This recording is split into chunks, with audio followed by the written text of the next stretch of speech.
बिस्मिल्लाहिर्रहमानिर्रहीम, अस्सलाम वालेकुम। इस वीडियो में मैंने 3-4 चीज़ें डिस्कस करनी हैं। एक, नंबर 1, अभी तक की जो हम सुबह से यहाँ पे काम कर रहे थे उसकी प्रोग्रेस क्या है। सेकेंडली, नेक्स्ट हमारी जो स्ट्रेटजी है वो क्या है। और तीसरी बात, आप लोग इस सारे प्रोसेस में जो स्टूडेंट्स जहाँ जहाँ भी बैठे हुए हैं, आप लोग किस तरह से हेल्प कर सकते हैं। और चौथी चीज़, आपको भी क्या नहीं करना जो आप कर रहे हैं और अपना टाइम और एनर्जी वेस्ट कर रहे हैं। और एक और मैसेज है जो मैं सबसे एंड पे दूंगा। अब सबसे पहली बात जो है कि अभी तक जो हमने किया है, आज हमारे बहुत सारे स्टूडेंट्स यहाँ पे आए हुए थे, रास्ते भी बंद थे बट स्टिल बहुत सारे स्टूडेंट्स यहाँ पे पहुँचे और उनके साथ टीचर्स भी थे, हमारे बड़े सीनियर और जो एक्सपर्ट टीचर्स हैं वो उनके साथ बैठे हुए थे। हमने सारे का सारा क्वेश्चन पेपर का एनालिसिस किया। पहले स्टेप में हमने जितने रॉन्ग क्वेश्चंस थे, जिनके 2 ऑप्शन सही थे या जिनकी स्टेटमेंट इनकम्प्लीट थी, वो प्लस वो क्वेश्चन जो आउट ऑफ सिलेबस है, हमने सारे के सारे क्वेश्चंस हमने उनको ऑर्गेनाइज किया सब्जेक्ट वाइज। उनके साथ रेफरेंस, जो भी हमारे पास रेफरेंस थे वो हमने उनके साथ लगाई और हमने पूरी एक लिस्ट बनाई है, एक डॉक्यूमेंट बनाया है, वो हमने ग्रुप्स में शेयर कर दिया है। उसके ऊपर हमने स्टूडेंट्स के नंबर लिखे हैं। और अगर आप में से किसी को ये लगता है जिस चीज़ तक वो डॉक्यूमेंट पहुंच रहा है, आई होप कि वो सर्कुलेट कर रहा है, वो आप तक पहुंच जाएगा आप लोगों तक। आप उसके ऊपर अगर कोई चीज़ आपको लगता है कि इस क्वेश्चन के अंदर आप ये वाला रेफरेंस मज़ीद ऐड कर सकते हैं और ये आपके इस आर्गूमेंट को स्ट्रॉन्ग बनाएगा, तो आप ज़रूर उसमें अपनी इनपुट दीजिए। सेकेंडली, अगर आपको लगता है कि कोई क्वेश्चन हमने छोड़ दिया है, वो तकरीबन 30 to 31 क्वेश्चन बन रहे सारे मिला के, यानी रॉन्ग आंसर्स वाले, इनकम्प्लीट स्टेटमेंट और आउट ऑफ सिलेबस। अगर आपको लगता है कि इसमें कोई क्वेश्चन ऐड किया जा सकता है तो उसको भी आप ज़रूर अपने उसको शेयर करिए उन स्टूडेंट्स के साथ जो नंबर वहाँ पे दिया हुआ उनको बताइए। थर्डली, अगर आपको लगता है कि उसके अंदर कोई ऐसी चीज़ है जो कि चैलेंजेबल है, जो कि सही नहीं है, उसको हमें ज़रा वीक आर्गूमेंट है या उसको डिफेंड करना वहाँ पे मुश्किल है, तो वो भी बताइए ताकि हम उसको वहाँ से डिलीट कर सकें। अभी एक तो हमारे साथ टीचर्स का एक ग्रुप था जिन्होंने इसको सारे को स्टूडेंट्स के साथ बैठ के सारा फाइनल किया है। उसके अलावा हमारे जो बाकी टीचर्स हैं, लाइक जिस तरह से डॉक्टर से आप सेकंड थर्ड ओपिनियन लेते हैं, हम बाकी अपने जो टीचर्स हैं हम उनके साथ भी वो शेयर कर रहे हैं। जो सब्जेक्ट स्पेशलिस्ट हैं वो उसके ऊपर ओपिनियन दे रहे हैं। और इस सारी जो एक्टिविटी है, इसका मकसद सिर्फ ये है कि हम इसको इतना एक रिफ़ाइन कर लें, कल शाम तक हम बिल्कुल इसे हतमी जो है शक्ल दे देंगे। जब हम मंडे को ये कोर्ट में प्रेजेंट करें तो उसके अंदर कहीं पे भी कोई किसी तरह का फ्लॉ ना हो। हम जो चीज़ प्रेजेंट करें हम उसको किसी तरह से कोई भी उसको डिनाई ना कर सके, उसको चैलेंज ना कर सके और वो इर्रेफ्यूटेबल हो। एक चीज़ दूसरी बात ये है कि अब हम इससे आगे क्या करेंगे। नेक्स्ट ये है कि कल इस्लामाबाद में सेक्शन 144 है, दफ़ा 144 नाफिज है कल के दिन के लिए, आज और कल 2 दिनों के लिए है। तो कल हमने जो प्रेस कॉन्फ्रेंस करनी थी और जो हमने डेमोस्ट्रेशन करना था वो हम कल नहीं कर रहे हैं। कल अब हम क्या करेंगे, कल हम यहाँ पे टाइम होगा 1 बजे का, दिन 1 बजे हम यहाँ पे सारे स्टूडेंट्स इकट्ठे हो रहे हैं 6 रोड पे, हमारा जो कैंपस है स्टार्स एकेडमी का। अब एक तो हम जो आउट ऑफ सिलेबस वाला जो हमने ऑलरेडी किया हुआ उसके ऊपर फर्दर देखेंगे कि उसके अंदर मज़ीद क्या चीज़ की जा सकती है, एक शीट। सेकेंडली, अब जो एक और टाइप की इरेगुलरिटी है वो है सीक्वेंस जो क्वेश्चंस का। एक तो क्वेश्चन नंबर, लाइक आप जैसे बच्चे कह रहे हैं कि एक क्वेश्चन मेरे जो पेपर है with in the same colour, मेरे क्वेश्चन पेपर के ऊपर वो क्वेश्चन नंबर 1 था और किसी दूसरे स्टूडेंट के क्वेश्चन पेपर के ऊपर वो क्वेश्चन नंबर 10 था। अब ये बहुत टेक्निकल सी चीज़ है और इसको हम एक तो बहुत लॉजिकली इसका एनालिसिस हमने करना है और इसको प्रूव करना, कोर्ट में समझाना और वो सारा करना, ये थोड़ा सा मुश्किल काम है। एक इसका मैं लॉजिकल तरीका अभी मैं स्टूडेंट्स को मैं अभी आपको समझाता हूँ कि आपने किस तरह से एनालिसिस करना है। हमें वो तमाम स्टूडेंट्स उनकी हेल्प चाहिए होगी जिनके साथ ये वाला इशू है। हम उनका अलग से एक लिस्ट बनाएंगे। हम 2 पटिशन्स हम दायर करेंगे। एक जो हमारी होगी सिर्फ और सिर्फ एक पटिशन हमारी आउट ऑफ सिलेबस और रॉन्ग क्वेश्चंस के ऊपर होगी, जो हम ऑलरेडी एक डॉक्यूमेंट बना चुके हैं। जो हमारी दूसरी पटिशन होगी वो इन स्टूडेंट्स की तरफ से होगी जिनका सीक्वेंस जिन उनको लगता है कि गलत है, हम उसको कैसे कैसे हम उसको प्रूव कर सकते हैं। आप यादाश्त के ऊपर इतनी सारी चीज़ आप नहीं कर सकते हैं। लाइक आप कहें कि आपको 200 क्वेश्चंस का सीक्वेंस याद है या हर क्वेश्चन का ABCD याद है कि किस ऑर्डर में था, ऐसा तो हो नहीं सकता। मैंने कल भी एक्सप्लेन किया था, मैं बिल्कुल ब्रीफली, अभी ये मेरे पास एक पेपर है और एक मेरे पास ये है कार्बन कॉपी आंसर शीट की, तो मैं आपको समझा देता हूँ थोड़ा सा कि आपने इसको किस तरह से करना है।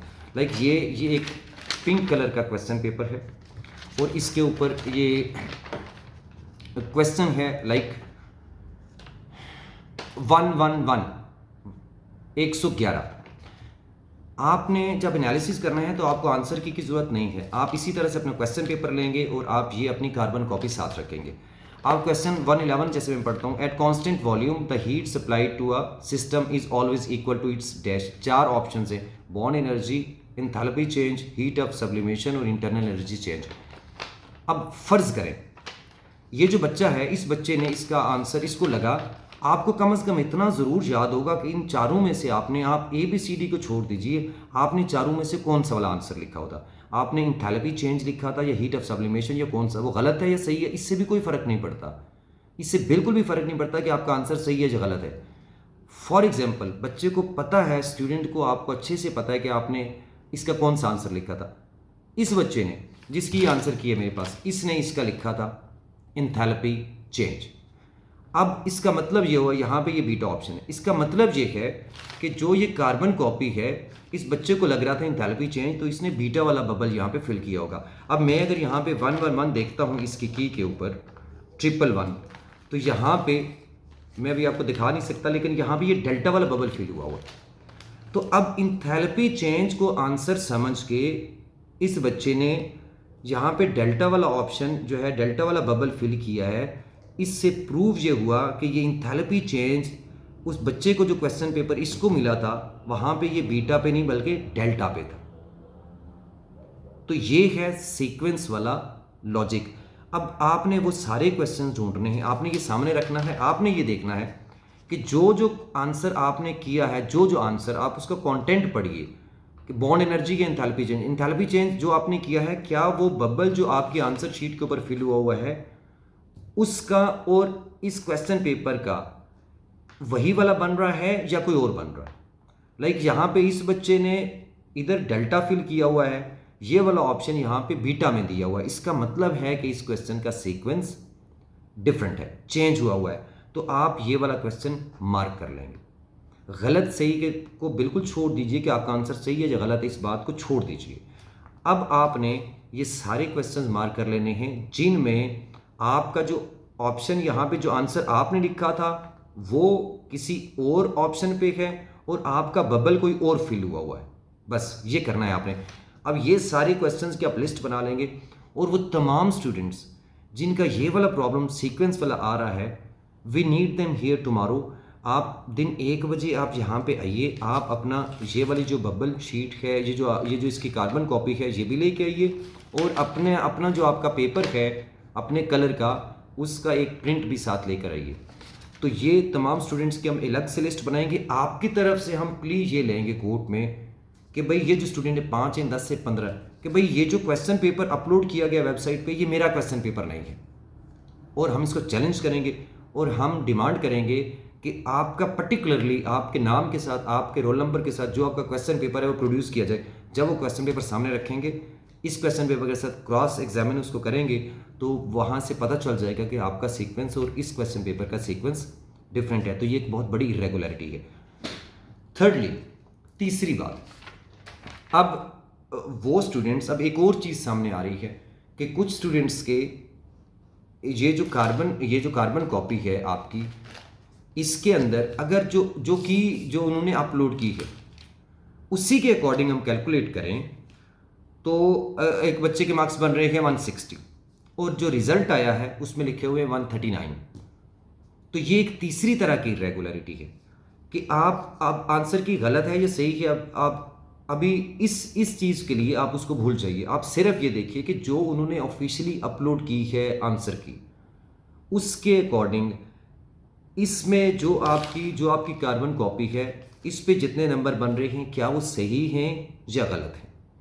अगर उस की के अकॉर्डिंग आपके यहाँ पे मार्क्स बन रहे हैं, ये आपके सामने हैं, आप इसको चेक कर सकते हैं।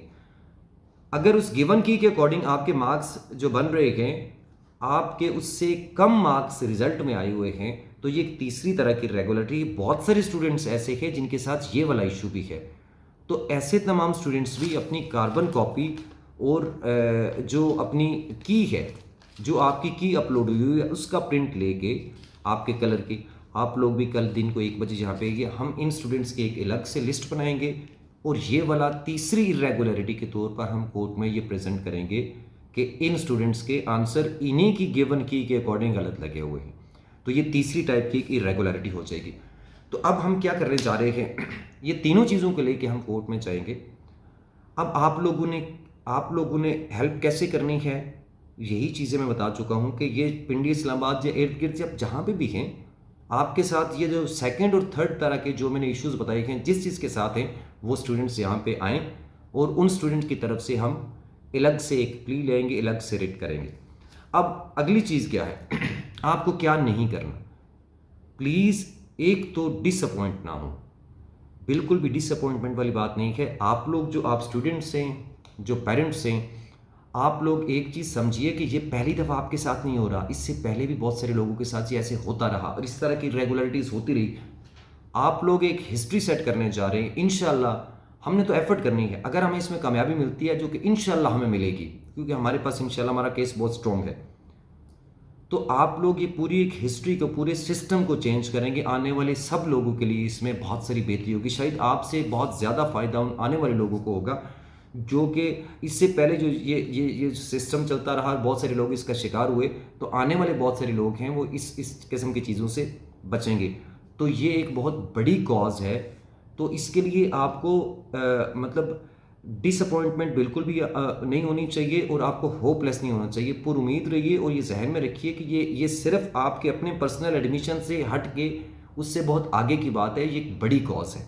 अब आपको क्या चीज़ें नहीं, एक तो डिसअपॉइंट नहीं होना, होपलेस नहीं होना, अच्छी उम्मीद रखिए। दूसरा, अभी आपको हर तरफ से ना मशवरे मिल रहे हैं, ये कर लें, वो कर लें, इसका नंबर मिल गया, इसको व्हाट्सएप कर दें, फ़लाँ की ईमेल मिल गई है, उस पर ईमेल्स कर दें। प्लीज़ फॉर गॉड सेक वो चीज़ें ना करें जिससे सिर्फ आपके टाइम और एनर्जी वेस्ट होती है। लाइक आप किसी ऑफिशियल को, आपको लेट्स सपोज प्राइम मिनिस्टर के किसी सेक्रेटरी का नंबर मिल गया, आप उसको मैसेज करते हैं, उससे कुछ भी नहीं होगा।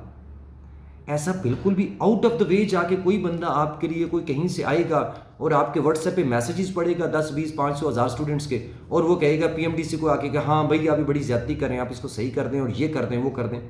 ऐसे नहीं होता, बिल्कुल भी नहीं होता। इवन आप ईमेल्स भेजते रहें, किसी को भेजते रहें जितनी मर्जी ईमेल्स, उससे क्या हो जाएगा, कुछ भी नहीं होगा। मैं आपको बिल्कुल स्ट्रेट फॉरवर्ड बता रहा हूँ। हाँ ठीक है, आप अपना प्रोटेस्ट एक तरह से रजिस्टर करा रहे हैं, सही है, लेकिन प्रैक्टिकली उस चीज़ का कोई एज सच कोई फ़ायदा होने वाला नहीं है। एक ही चीज़, एक ही सोल्यूशन है, जो भी आपको रिलीफ मिलना है वो कोर्ट से मिलना है। और कोर्ट में हम जो भी चीज़ लेके जाएंगे, कोर्ट में एविडेंस के ऊपर बात होती है।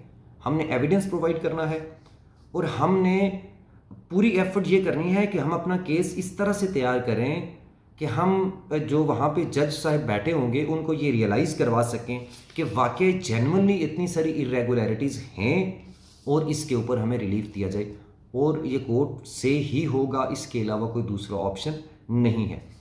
अब अगली चीज़, एक और बहस जो चल रही है वो जिस पे डिवीजन आई हुई है, कोई कहता है रिकंडक्ट होना चाहिए, कोई कहता नहीं होना चाहिए।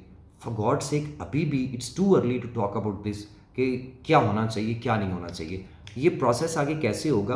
अब इवन जो जज साहब होंगे उन्होंने ये देख के आपके ये 30 क्वेश्चन या 20 question 25 question out of syllabus हैं, उन्होंने ये नहीं देखना कि हाँ ये रेफरेंस सही है, ये नहीं है। जब हम उनको ये रियलाइज़ करवा देंगे कि ये सीरियस मसला है, तो एक कमेटी बनेगी और ये सारे का सारा एविडेंस उस कमेटी में जाएगा, वहाँ पे क्रॉस एग्जामिन होगा, कमेटी अपनी रिपोर्ट लिखेगी कि हाँ कितनी सारी इरेगुलरिटीज़ हुई हैं। उसके बाद जाके उस रिपोर्ट के ऊपर जो जज होंगे वहाँ पे मौजूद जज, वो फैसला करेंगे कि हाँ अब इसके आगे क्या होना चाहिए।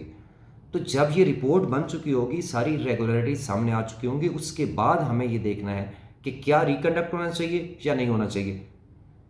अब हमें अभी भी एक तो ये है कि थोड़ा सा अपने ज़ाती फ़ायदे और नुकसान से थोड़ा सा आगे निकल के सोचना है। ये बड़ी कॉज है। ये कलेक्टिव जब बात होती है तो प्लीज़ सिर्फ अपने एडमिशन या अपने बच्चे या अपने बेटे या बेटी के एडमिशन का सिर्फ ना सोचिए। यानी जिसके 5-7 नंबर कम है वो कहता है कि ग्रेस मार्क्स मिल जाने चाहिए, जिसके बहुत कम है वो कहता है कि नहीं रिकंडक्ट ही होना चाहिए। नहीं, प्लीज़ इस तरह से ना करिए। यूनाइटेड रहिए। आप डिवाइड होंगे तो आपकी सारी कॉज को नुकसान पहुंचेगा। और ये बहुत सारे लोगों के साथ ये लिंक्ड है, उनका फ्यूचर लिंक्ड है इस बात से। तो ये जब सारी का सारा आ चुका होगा तो हम उसके बाद ये फैसला करेंगे, यानी हम कुछ कहने की पोजीशन में होंगे कि इंसाफ के तकाजे क्या कहते हैं, क्या रिकंडक्ट की तरफ जाना चाहिए या हमें ग्रेस मार्क्स की तरफ, या क्या, वो बहुत बाद की बात है। तो अभी इस बहस में पढ़ के आप जो है ना डिवाइड मत हों, क्योंकि आपकी स्ट्रेंथ इस चीज़ के अंदर है, आप यूनाइटेड रहेंगे। तो इंशाल्लाह कल हम 1 बजे यहाँ पे बैठेंगे, स्टूडेंट सारे आएंगे और हम इन तीनों तरह की रेगुलरिटीज़ के ऊपर हम मज़ीद काम करेंगे और अपना एविडेंस इंशाल्लाह इतने बेहतरीन तरीके से प्रिपेयर करेंगे कि मंडे को जब हम जाएं तो हमें कोर्ट से रिलीफ मिले। Thank you so much.